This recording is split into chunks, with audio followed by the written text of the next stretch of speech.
et celui-ci de 2000, pris au même endroit. À l'évidence, quelque chose a changé. Sur Terre, on appelle ça des ravines. Elles s'étendent sur quelques centaines de mètres, pas plus d'1 kilomètre. Leur tracé évoque les nervures d'une feuille ou les branches d'un arbre. Et elles sont formées par l'eau qui s'écoule en rigole de plus en plus large. Ces ravines semblent de formation récente.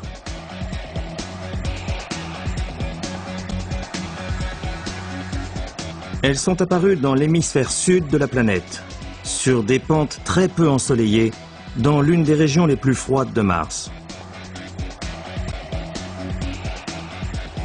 Leur ressemblance avec les ravines terrestres défie la logique et les lois de la physique. L'eau a-t-elle coulé sur Mars? Y coule-t-elle encore?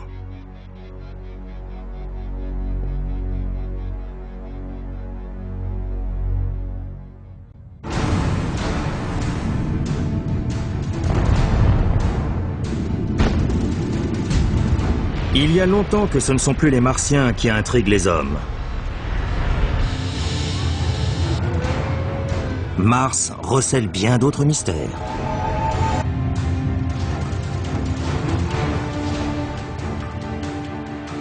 Des mystères comme cette pierre, par exemple, tout droit venue de Mars.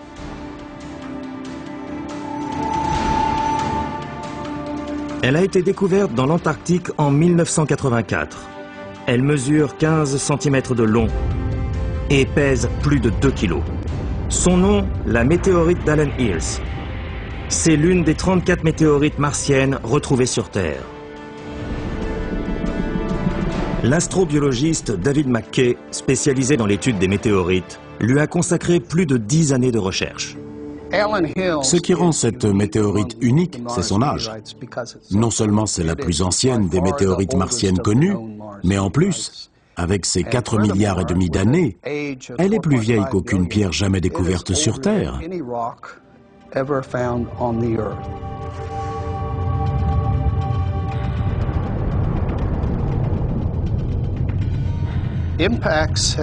Pendant des milliards d'années, la Lune, Mars et tous les objets du système solaire ont été bombardés d'astéroïdes. Au moment de l'impact, l'onde de choc éjecte des parties du sol et les propulse dans l'espace.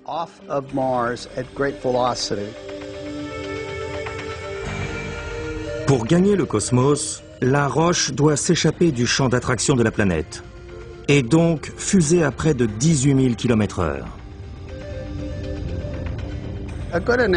On pourrait comparer le phénomène à un trampoline. Quand vous sautez sur un trampoline, il rebondit en retour et vous envoie dans les airs. C'est la même chose pour les astéroïdes. Comme le trampoline, l'onde de choc propulse le bloc de pierre dans l'espace.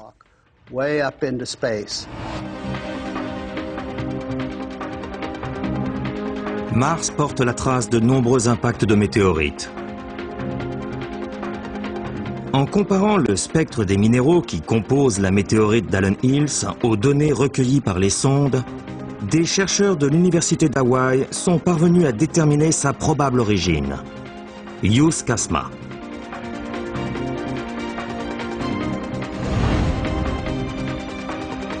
Yus Kasma fait partie de l'immense canyon martien baptisé Valles Marineris.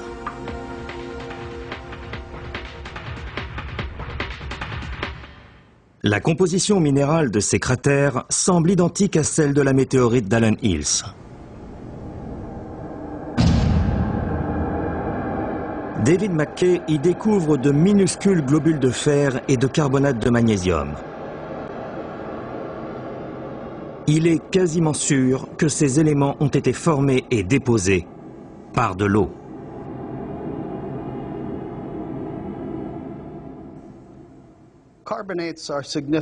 Les carbonates sont primordiaux. Ils nous indiquent qu'il y a eu de l'eau, mais surtout qu'elle était à température relativement basse. Pour McKay, c'est la preuve que l'atmosphère de Mars n'a pas toujours été telle que nous la connaissons et qu'elle pouvait conserver de l'eau à l'état liquide.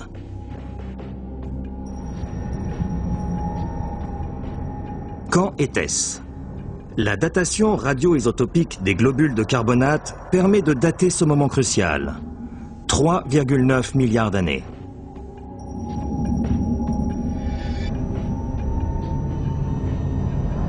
Une théorie aujourd'hui confirmée par les rovers, ces robots explorateurs de la NASA.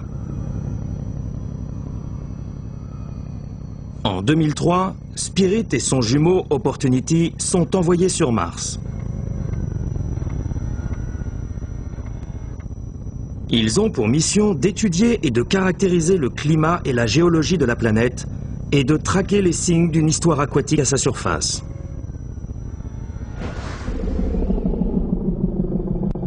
Steve Squires est le directeur scientifique de la mission. Ce sont des robots géologues. Et un géologue est un peu comme un enquêteur sur le lieu du crime. Il cherche des indices. Ces indices sont contenus dans la roche, il suffit de savoir les lire. C'est la roche qui nous révèle le passé de la planète. Les rovers sont équipés de toute une panoplie d'instruments scientifiques permettant d'analyser le sol et les roches de Mars.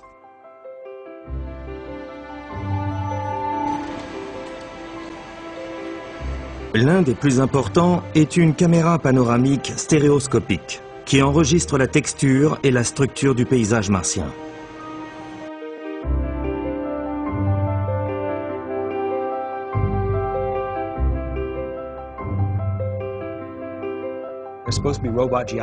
Quelle acuité visuelle attend-on d'un géologue? 10 aux 2 yeux. C'est pas mal, non? Eh bien, c'est exactement ce qu'on a donné aux robots. Parce qu'au bout de plusieurs siècles de géologie appliquée sur Terre, on sait que c'est ce qu'il faut. Ainsi équipés, nos deux explorateurs font d'importantes découvertes qui tendent à confirmer que l'eau a bel et bien coulé sur Mars, et à flot.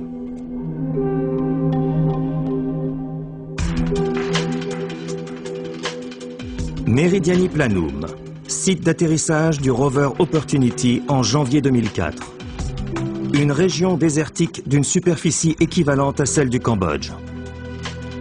Les photographies montrent un sol jonché d'innombrables petites sphères, ou sphérules. Les scientifiques de la NASA ont surnommé ces curieuses billes des myrtilles. Sur Terre, les structures de ce type se forment principalement dans des eaux peu agitées ou dans certaines sources chaudes. Des grappes de sphérules âgées de plusieurs millions d'années ont été découvertes près du lac supérieur et des sources chaudes du parc national de Yellowstone. Leur présence sur la vaste étendue de Meridiani Planum suggère que cette plaine était autrefois submergée.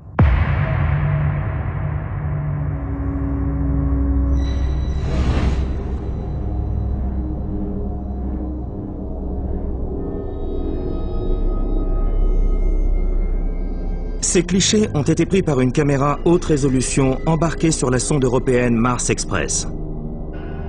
Ils révèlent une région ancienne où l'eau était presque aussi abondante que sur Terre. Cette vaste dépression est baptisée Yanni-Kaos.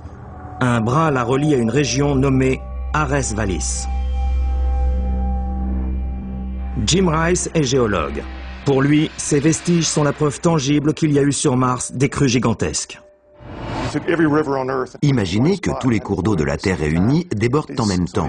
Eh bien, certains des fleuves de Mars étaient 20 à 30 fois plus importants que cela.